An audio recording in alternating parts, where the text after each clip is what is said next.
Soil sampling and testing is undertaken to better understand soil quality. Before soil sampling, you should discuss with your agronomist what you're trying to find out, as this will affect the sampling locations and depth.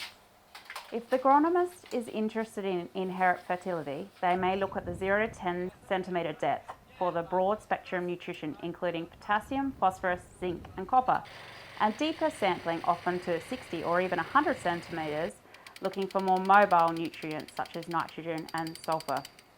When looking at soil constraints, the agronomist may target subsoils and look at soil texture, boron and acidity. pH may be considered at all depths as it affects the availability of nutrients. This is phosphate, for example. At high pHs, it's a solid and this can't be taken up by the plant. Yet if we lower the pH, it dissolves and the phosphorus is available to the plant. Tables are available which highlight how elements availability change with pH. The location of sampling depends largely on how you intend to use the data. For a blanket rate of fertiliser applications, collecting 10 to 15 samples as you transect the paddock and combining them into one sample is adequate. However, if you are undertaking variable rate application, you may divide the paddock by soil type or yield and test multiple areas. It is important that you avoid sampling from areas that are not representative of your soil you want to test, such as sheep camps, headlands or high traffic areas.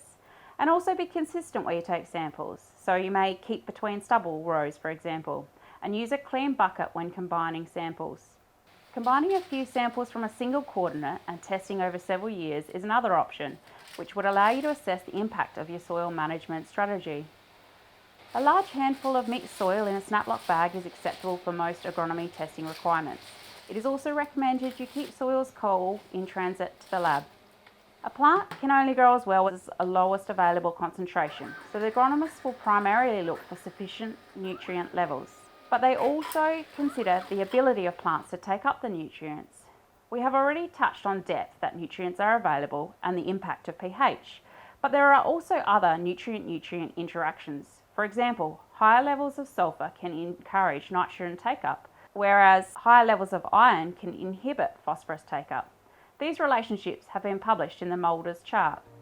By understanding chemical parameters, agronomists can make decisions on the right products, right rates, right times, and right places for managing your soil quality.